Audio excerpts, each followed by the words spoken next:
All right, welcome to this week's Walk and Talk. And we have got a crazy one today. We're going to be talking about the chaos on the streets of Paris right now. Paris is indeed burning, or at least it was last night before they put the fires out.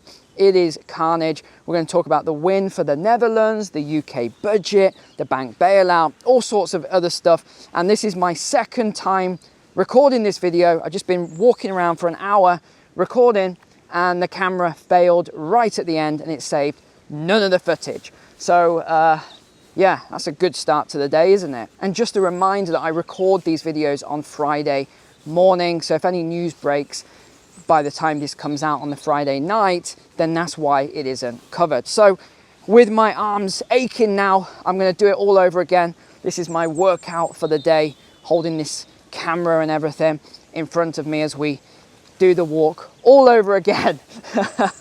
So let's begin then with what happened overnight in Paris. Paris became a battleground late Thursday as police tried to quell angry protesters after the French government pushed through an unpopular pensions bill without a vote. This is absolute tyranny. There's no other way to describe it.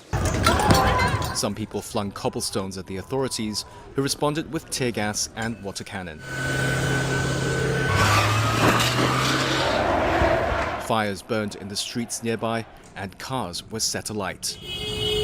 So what happened then? Well, you know how we've been talking for a while now about the protests over in France.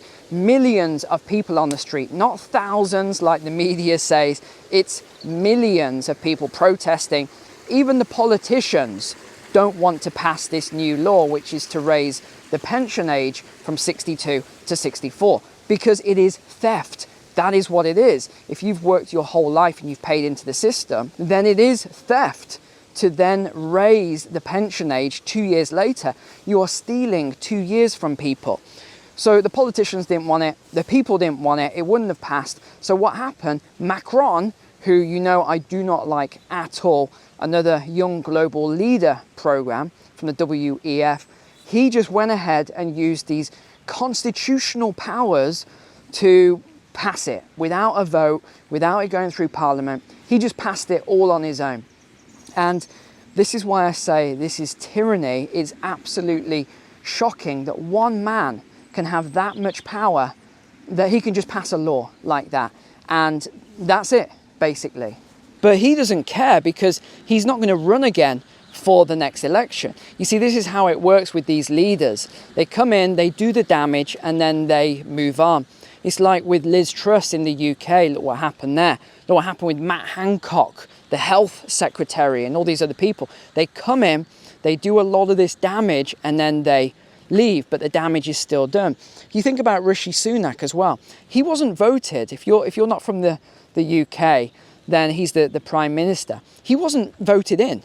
People don't seem to sort of acknowledge these things. So this is why we keep having so many problems now by these unelected officials, and they just have these crazy levels of power that shouldn't exist. Now the other thing is, you keep hearing about these laws that are passed under emergency powers, but what you don't hear is that once the emergency has gone away, they don't change the law back. They give the powers back, but they don't change the law back, you see.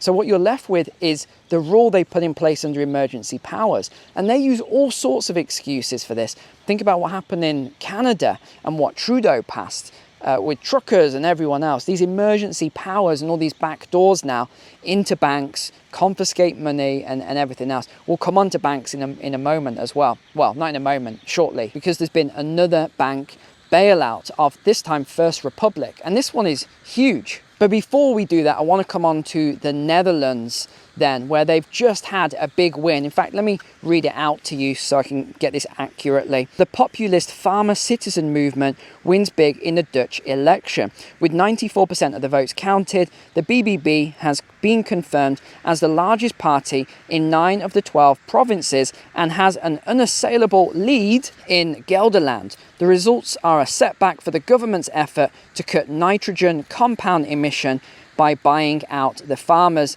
in order to comply with European conservation laws. Again, that is not me saying it, that is the official report from the media. So what they are kind of not saying there, I guess, is that there was only, 10,000 farms, I think we came to the conclusion of at the moment in the Netherlands, and they wanted to buy out, compulsory purchase order, 9,800 farms. Why? Because they want to comply with the EU nitrogen emissions, but they couldn't quite get there, so they had to bring in the methane emissions as well. And that's how they did it, because they said, oh, these cows, all these cow farts that are killing the planet. So we've got to get rid of all of your cows and dairy farms and everything else. So this is how they've managed to get this passed. But it looks as though if this is accurate and this new party comes in, that could be reversed. Although I wouldn't hold my breath for that, because we've seen things like this in other EU countries and it hasn't necessarily made any difference. So I'll believe it when I see it. All right, let me tell you about the bank bailout then, because I know some of you will be wanting to hear about this more importantly than Dutch farmers and other things. So 11 banks have just agreed to bail out First Republic, which is the one I said this week I think is probably next on the chopping block. So they've bailed them out to the tune of $30 billion in uninsured deposits.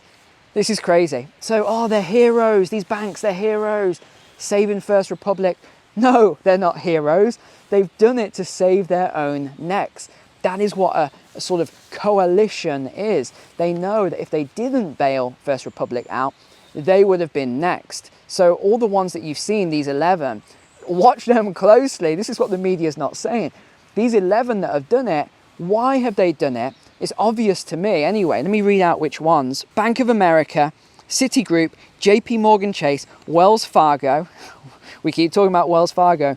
Goldman Sachs, Morgan Stanley, BNY Mellon, PNC Bank, State Street, Truist, and US Bank. But it's not just that. There's a lot more to this story.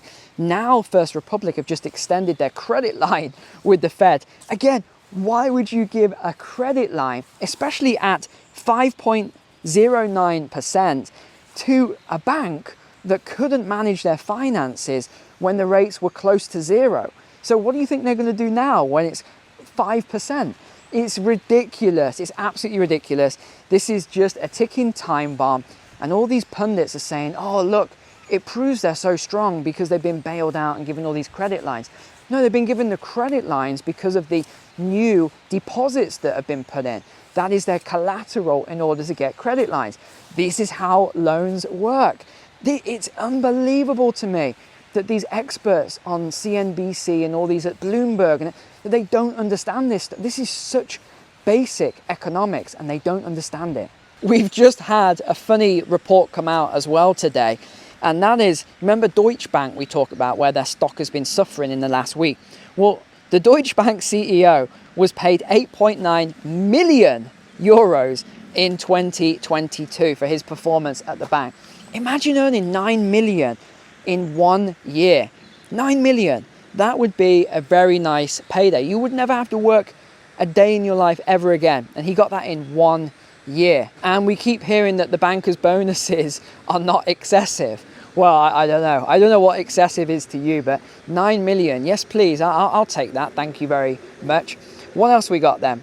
The government, this is an interesting one.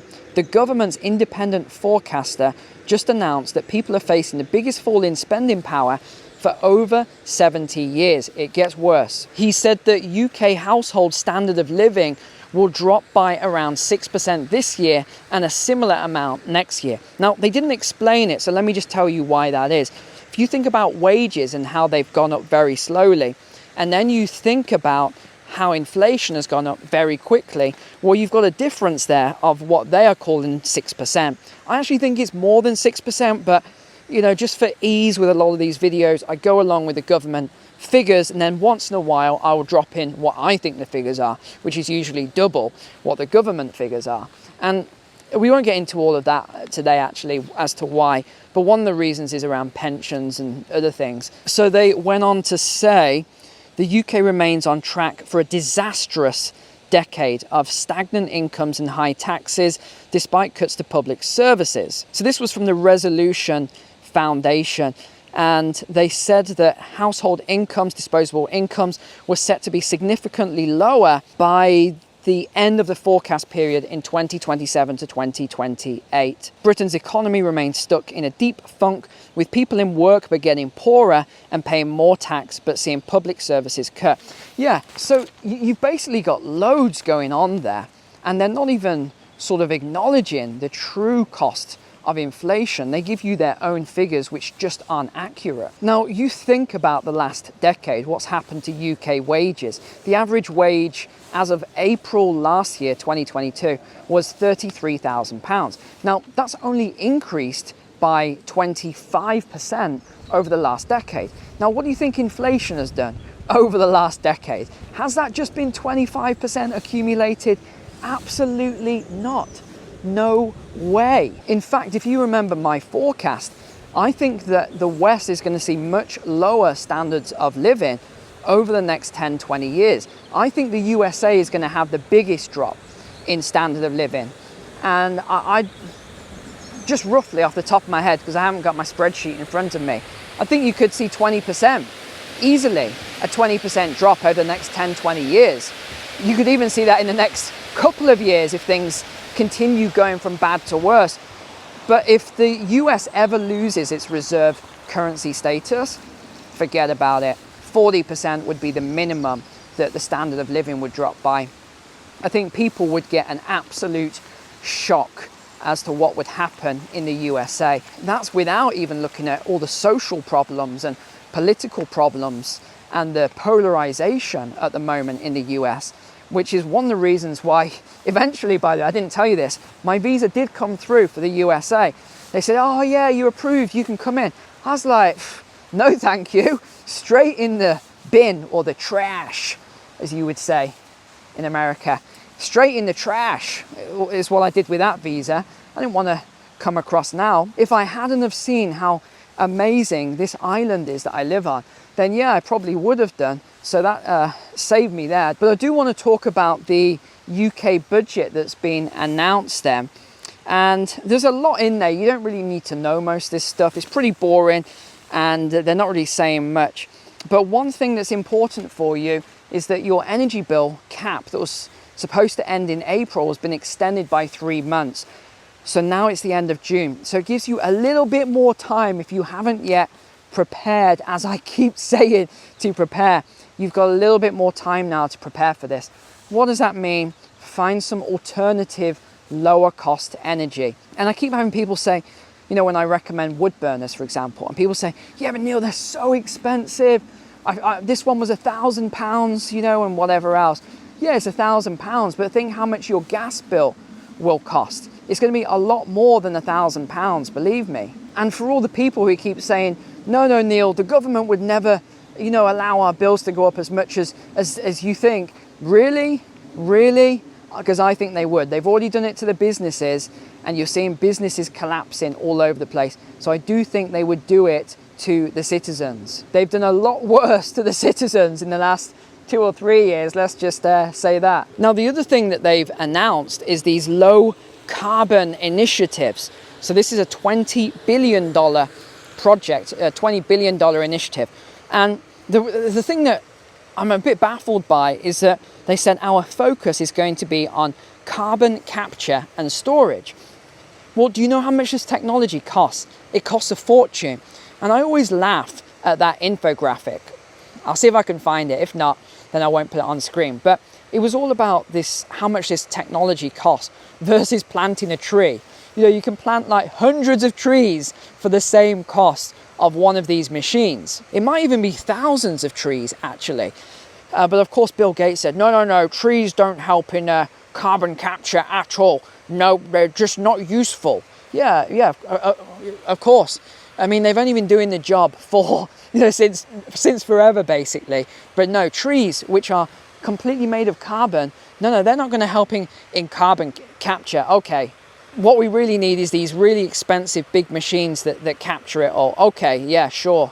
But what they actually need is to invest in more energy. That is what they need. It always makes me laugh at how much sort of hydroelectricity is around the UK. It is an island nation with a lot of tidal power, and they don't focus on capturing this tidal power, or the rivers, or the waterfalls, and they don't sort of focus on capturing any of this. It is baffling. The other thing they should focus on is storage, actual energy storage. If they did that, then we wouldn't have the same sort of worries and concerns as well, because then you can get sort of bulk rate, you can buy your energy at better rates because you can buy more of it, you can buy more and store it when it's cheap, and then when prices are higher, you don't need to. It's the same concept if you have an oil tank at home. I know some of you will buy heating oil or kerosene, etc. Do you buy it when it's at the really high price? No, you wait until you probably get down to your last 10%. You say, okay, I'm gonna have to buy now, but you might only buy 20%, 30%.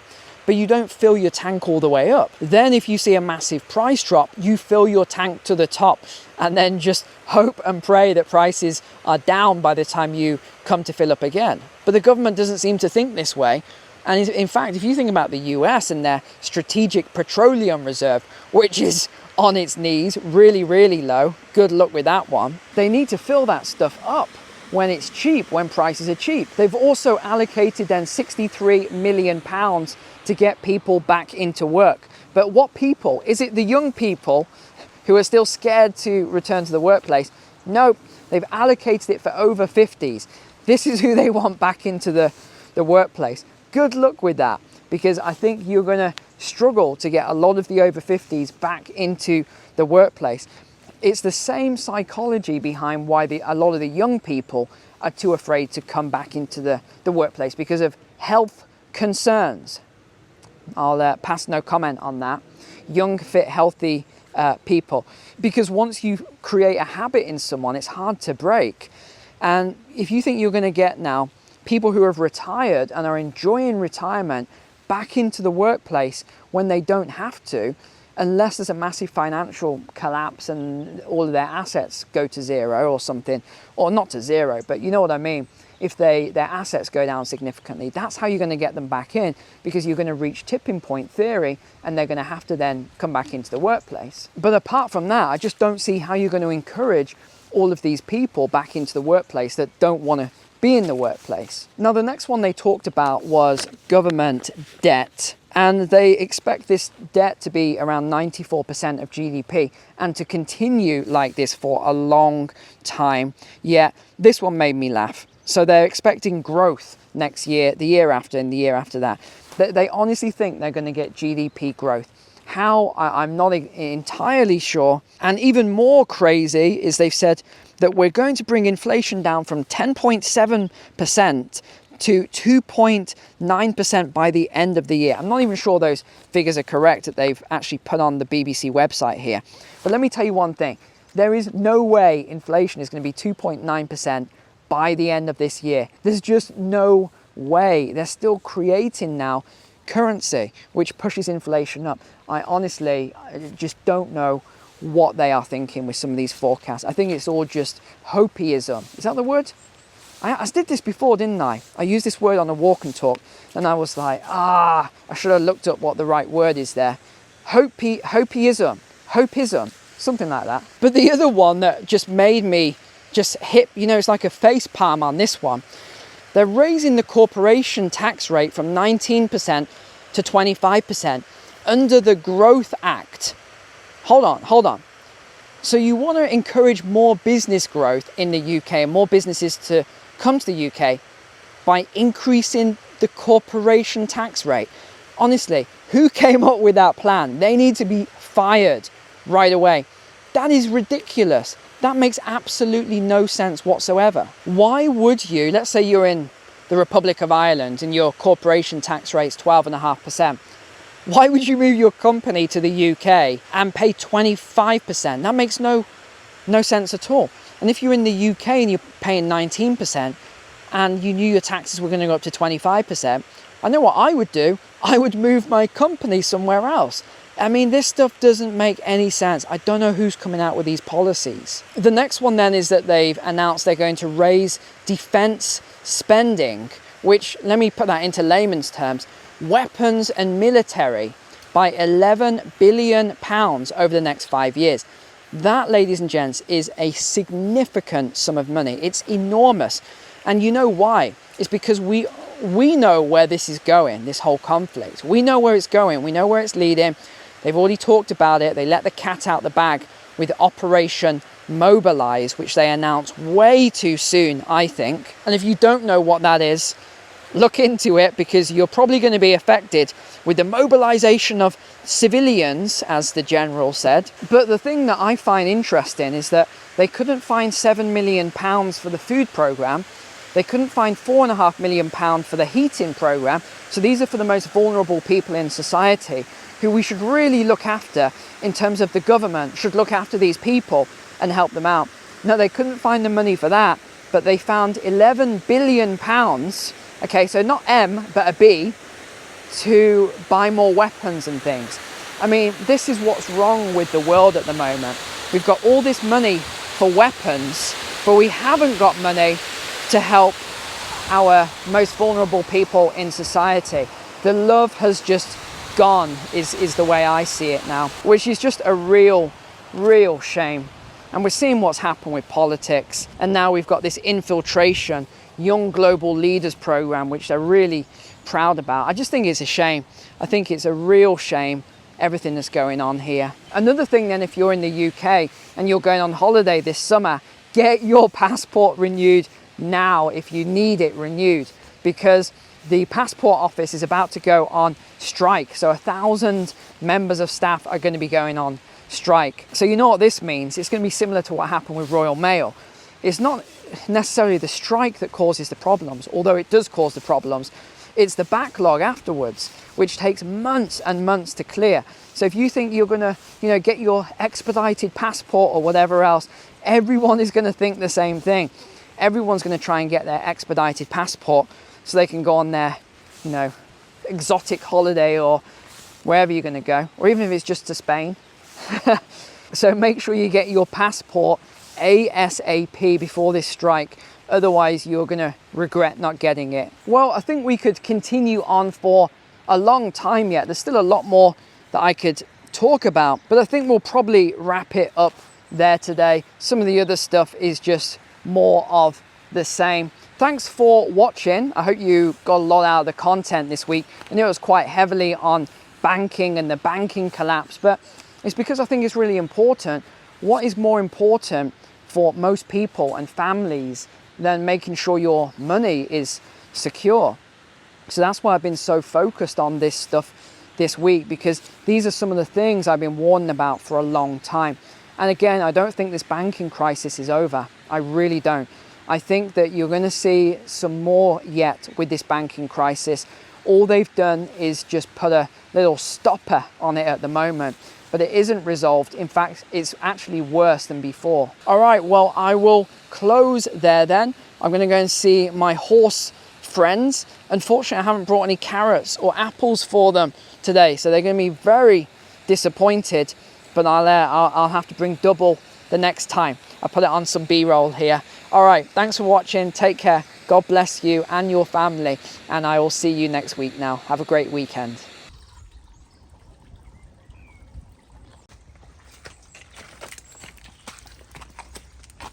How are you today?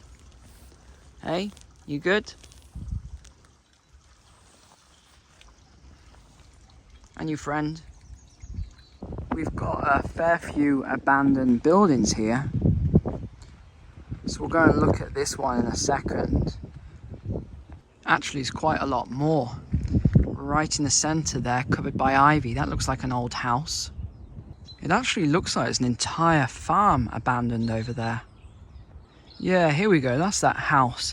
And look, even there's a car covered by bramble here. Gosh, look at that. It's amazing actually how fast houses deteriorate here when they're abandoned. And you actually get a lot of houses being just abandoned. This used to be someone's lounge. And someone's kitchen as well.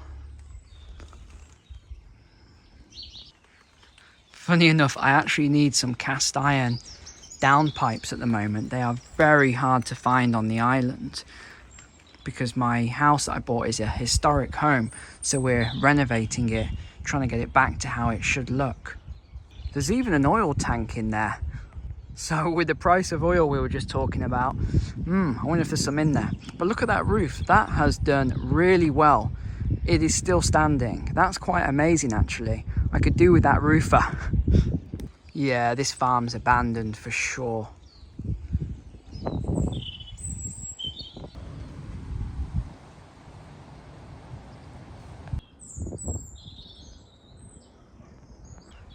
That's new.